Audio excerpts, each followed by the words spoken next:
All right, here we are. It is Friday, November 15th, and it's time again for a lesson from A Word for You today. And I came across this little letter thing. I want to read it to you. It's entitled, The Meanest Mother. It says, "We had the meanest mother in the whole world. While other kids ate candy for breakfast, we had to have cereal, eggs, and toast. While others had Pepsi and Twinkies for lunch, we had to eat sandwiches. And you can guess, our mother fixed us dinner that was different from what all the other kids had too. Mother insisted on knowing where we were at all times. You'd think we were convicts in a prison. She had to know who our friends were and what we were doing with them. She insisted that if we said we were going to be gone for an hour, we could only be gone for 1 hour and nothing more. We were ashamed to admit it, but she had the nerve to break child labor laws by making us work.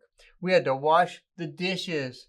We had to make our beds. We even had to learn how to cook and vacuum the floor. Sometimes we had to do laundry. All kinds of the cruelest jobs. I think she would lie awake at night thinking of more things to make us do. She always insisted on us telling the truth, the whole truth, and nothing but the truth. Through the years, things didn't improve one bit. We could not lie in bed sick while our other friends did and would miss school. If our friends had a toe ache or a hangnail or another serious ailment, they could stay home from school, but not us. By the time we were teenagers, she could read our minds. Then life was really tough. Mother wouldn't let our friends just honk the horn and drive up. They had to come up to the door so she could meet them. While everyone else could date by the time they were 12 or 13, we had to wait until we were 16 years old. Because of our mother, we missed out on lots of things other kids experienced. None of us were ever caught shoplifting, vandalizing others' property, or ever arrested for any crime, and it was all her fault. We never got drunk. We never took up smoking or staying out all night, or a million other things that all of our other friends did. Sundays were reserved for church, and we never missed once.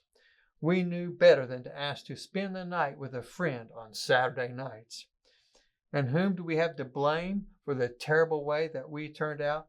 You're right, our mean mother. But now that we've left home, we are all God-fearing, educated, honest adults. We're doing our best to be mean parents, just like our mother was. I think that's what's wrong with the world today. It just doesn't have enough mean moms anymore. I love that. Kind of sounds like my mom. Our scripture passage is actually from Ephesians chapter 6, verse 4, where it says this.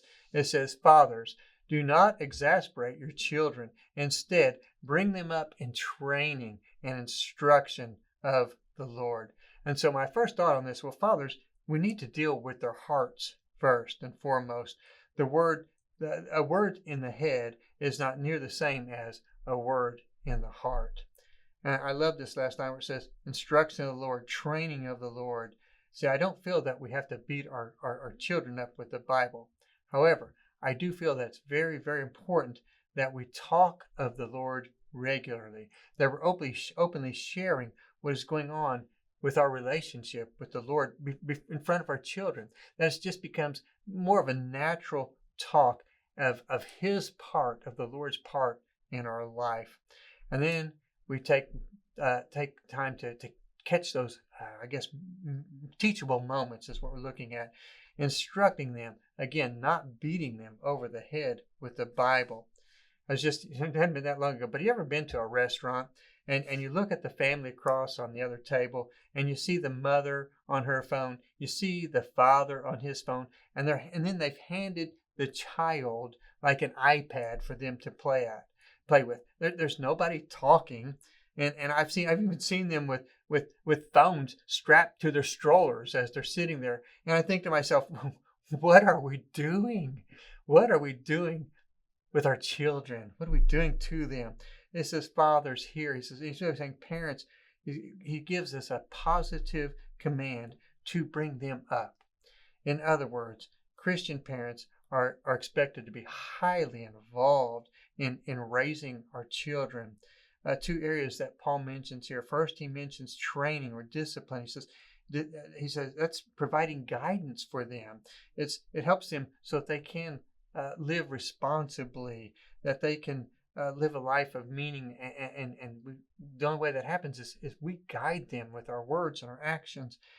The second thing Paul adds here is instruction of the Lord, and that conveys the idea of giving counsel about avoiding or ceasing from improper courses of their life or improper conduct that they might get into. So we need to be involved as parents in teaching our children about God's way, both through education and by example. So when we admonish them rightly, we let them know sometimes that, yeah, they've done things wrong. They're kids, they mess up, but we still do it in a loving way at the same time. Then we also got to remember that we need to praise them when they do things right. That's when it becomes a powerful learning experience when we do both equally, okay, with our children.